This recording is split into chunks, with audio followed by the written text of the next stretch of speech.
हर हर महादेव। जय श्री गंगे महारानी की।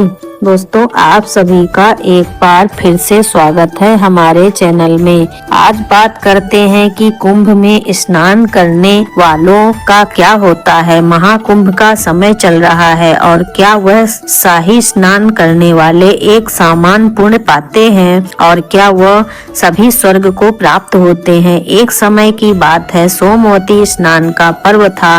संगम घाट पर बड़ी भीड़ लगी रही थी। भगवान शिव पार्वती आकाश से गुजर रहे थे। पार्वती जी ने कहा, इतनी भीड़ क्यों है भगवान? शिव ने कहा, सोमवती पर्वत पर त्रिवेणी में स्नान करने वाले स्वर्ग जाते हैं, उसी का लाभ लेने के लिए यहाँ स्नान की भीड़ लगी है। पार्वती जी का कौतूहल तो शांत हो गया, पर उनको एक नया संदेह था। उन्होंने कहा, इतनी भीड़ के लायक तो स्वर्ग में जगह ही नहीं है। छोटे से स्वर्ग में यह सब कैसे आ पाएंगे? पार्वती जी ने कहा, ऐसा कहकर अपने संदेह प्रकट किया और इसका समाधान चाहा। भगवान शिव बोले, शरीर को गीला करना एक अलग बात है और मन की मलिन होता को धोने वाला स्नान करना जरूरी है। मन को धोने वाले ही स्वर्ग जाते हैं। ऐसे लोग जो होंगे उन्हीं को स्वर्ग मिलेगा। इससे पार्वती जी का संदेह घटा नहीं बल्कि और बढ़ गया। पार्वती जी ने कहा, यह कैसे पता चलेगा कि किसने अपना शरीर धोया और किसने अपना मन धोया है? भगवान शिव ने उत्तर दिया, यह कार्य से जाना जाता है कि तब माँ पार्वती ने कहा, मुझे तो कुछ समझ नहीं आ रहा है। आप प्रत्यक्ष उदाहरण देकर समझाने का प्रयत्न करो। इसके बाद भगवान शिव ने एक कुरूप कोढ़ी का रूप बनाया और पार्वती जी को सुंदर सजा दिया। दोनों वहां लोगों की राह में बैठ गए। स्नान करने वालों की भीड़ उन्हें देखने के लिए रुकने लगी और उनसे ऐसी स्थिति के बारे में पूछने लगी कि तुम इतनी सुंदर स्त्री होकर इस कुरूप कोढ़ी के साथ क्या कर रही हो? पार्वती जी रटा हुआ विवरण सुनाती रही। यह कोढ़ी मेरा पति है। कुंभ स्नान के लिए यहाँ हम आए हुए हैं। गरीबी के कारण इन्हें कंधे पर रखकर लाई हूँ। हम लोग बहुत थक गए हैं, इसीलिए थोड़ा आराम करने के लिए हम यहाँ बैठे हैं।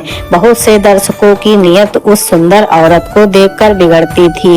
वह सुंदरी को प्रलोभन देते हुए और उसके पति को छोड़कर अपने साथ चलने की बात कहते। पार्वती जी यह सब बातें सुनकर लज्जा से परेशान हो गई। भला ऐसे भी लोग कुंभ स्नान करने आते हैं क्या? यह देखकर उन्हें बहुत ही निराशा हुई। अब भी शाम हो गई। एक उदार व्यक्ति आया। जब उसने उन दोनों से वहां रहने का कारण पूछा तो पार्वती जी की बात सुनकर उसकी आंखों में आंसू आ गए। उसने उनसे सहायता का प्रस्ताव किया। उसने कहा, मैं आपकी सहायता करना चाहता हूँ। और उसने कोढ़ी बने भगवान शिव कंधे पर लादा और शिव तट तक पहुँचाया। उसके पास जो और था उसने वो उन दोनों को भी खिलाया। साथ ही सुंदरी को बार बार नमन करते हुए कहा, आप जैसी देवियां ही इस धरती की स्तंभ हैं। धन्य हैं आप जो इस प्रकार अपने पति धर्म को निभा रही हैं।